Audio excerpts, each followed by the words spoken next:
Have you ever looked into a mirror and felt like something was looking back that wasn't you? What if I told you there's a secret experiment hidden deep in the dark web that pays people to stare into old mirrors for our salon? Sounds harmless, right? But what happens when your reflection starts moving without you, when it grins before you dow in? It refuses to leave. This is not a story for the faint of heart, because I signed up for that experiment, and I lost my mind. I was never one to believe in the supernatural, and up until last fall, mirrors were just reflective surfaces to me, nothing more than glass and silver backing. Inert and unthreatening bet. Then I stumbled upon a hidden forum buried deep in the recesses of the dark web. A page simply titled Project Janus, named after the Roman god with two faces, and it was there that my life was unmade. I wasn't looking for horror, not actively anyway, just poking around the way curious minds do when bored and unsupervised at 2 a.m. But the post caught my eye. WILL pay for participants mere psychology student volunteers needed $10,000, and who wouldn't click on that? The instructions were specific. I had to be alone in a quiet place, no one else in the room, preferably after midnight, with a full-body mirror at least 6 feet tall, uncovered, and facing a blank wall exactly 6 feet away, the lighting dim but not absent, and the mirror must be old, pre-1980s, the kind with imperfections that catch light like glittering grains of sand. I had to sit in front of it for 3 hours. No breaks, no distractions, with a webcam connected to their private client's software, which they'd emailed me via a torrent file that bypassed normal antivirus systems, assuring me it was safe and isolated.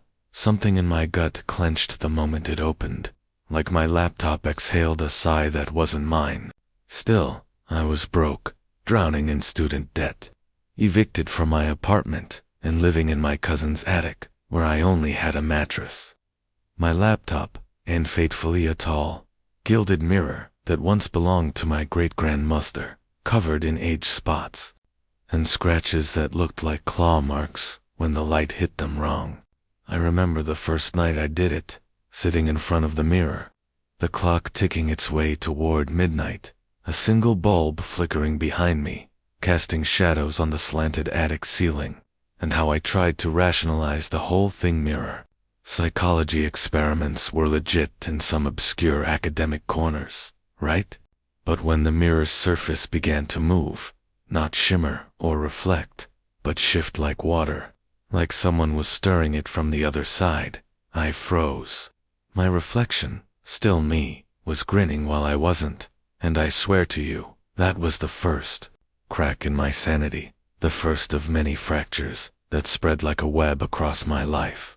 The reflection started doing things I wasn't blinking when I didn't, tilting its head at an impossible angle, like an insect examining prey, mouthing words I couldn't hear, but could almost lip-read lit me einend. I thought it was some psychological manipulation programmed into the software, like visual loops or subtle feedback delays meant to destabilize my perception. So I continued, telling myself that the promised money was worth 3 hours of mild unease, but it wasn't unease. It was infestation, like something had crawled into my brain that night and made a nest, whispering through the cracks in my skull, because after the session ended and the screen flashed you past, come back tomorrow. I couldn't stop looking at that mirror even after I covered it up again. Couldn't stop thinking about the way my reflection's eyes lingered a split second too long, or how my shadow moved even after I'd walked away. The next night, I returned to the setup, this time more curious than afraid, determined to record what I saw, even if just on my phone. But my screen went black every time I aimed it at the mirror, and the moment I gave up and sat down again, the reflection was already there, waiting, as if it never left, leaning closer like it had been listening the whole time, and it spoken not through my ears, but through the part of my mind that dreams in darkness. It told me its name was Eli, that it had once been like me, a participant, a subject, but it had stayed too long, looked too deeply, and now it lived here, inside the glass, feeding off the attention of those who dare to gaze into its world. I laughed. I swear I did, because it was absurd. But the more I laughed, the wider his mouth grew, until it split his face into an inhuman crescent, and I realized it wasn't imitating me anymore. He was becoming something else entirely, something autonomous, something that didn't want to mimic but to replace. Over the next several nights, things began to deteriorate. Fast my reflection would change in subtle ways, eyes slightly darker, a scar on the cheek I never had, clothes I never wore, expressions I've never met, and people around me started to notice too, like my cousin asking why I looked so pale in the morning when I'd feel perfectly fine, or why I stopped blinking during conversations, or how I always seemed to be watching even when I wasn't facing her, and sometimes I'd wake up in places I didn't fall asleep in the attic but on the ceiling, like the gravitational center of my world had flipped, or I'd see reflections in windows that didn't match what I was doing, holding a knife, smiling at nothing, standing perfectly still, while I frantically moved about. The Project Janus software sent me prompts every day: progress detected, continue participation. Stage 2 unlocked, and with each stage came new instructions: draw symbols around the mirror using soot and salt, chant syllables that sounded like reverse, and most horrifyingly, allow the reflection to mirror nothing, which meant sitting completely still while it moved independently. A terrifying reversal that made me feel like a ghost haunting my own body. I tried to quit, even deleted the software, burned the mirror's cloth cover, even smashed the frame once, but it didn't break. Instead, it bled. Thick, black liquid oozed from the cracks and soaked the attic floor, and when I screamed, no one heard, not even my cousin who lived downstairs. Later, I found out she'd been missing for days, though I swore I saw her that morning, brushing her teeth in the hallway mirror, her reflection giving me a sad smile, before vanishing mid. I stopped eating, sleeping, or functioning as a human. Every mirror became a threat, every puddle of water a portal, and my reflection followed me even in places that had none, like it had imprinted itself on my retina, a phantom overlay that blinked when I didn't, smiled when I cried. I found other participants in online forums. At least I think I did. People with usernames like Reversed Me and Not My Face 99, all describing similar experiences: voices behind the glass, disappearing family members, changing reflections, and in one case, complete reflection possession, where a user named Maranu claimed her body was now rented by something that used to be her twin, killed in an accident 10 years earlier, but seen smiling back at her from the mirror during the experiment.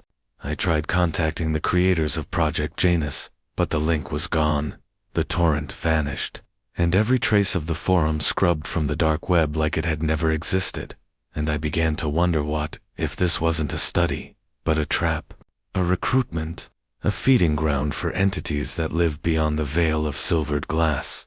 And what if I was already too late?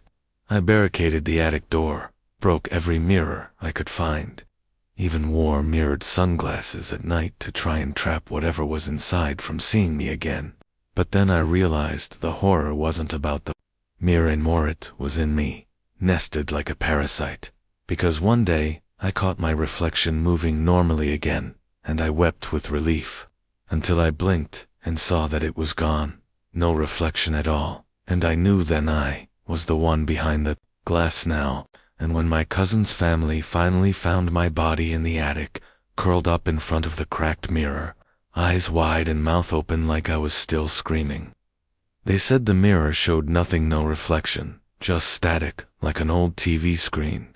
I've tried warning others through stories, forums, even Reddit, though I don't know if I'm real anymore, or just another echo in the glass, waiting to be seen. Because that's the final truth of Project Janus. It doesn't just study the reflection, it harvests it, devours it, until all that's left of you is a husk walking around, haunted not by a ghost, but by the absence of yourself. So if you see a dark web ad asking you to sit in front of a mirror for a few $1,000s, don't even look into one again, because I'm in there now, watching, always watching, and I'm hungry to come back. If you're brave enough to listen, make sure to like, subscribe, and share Becca's. The more people who know the truth, the less power it has over me, and maybe, over you.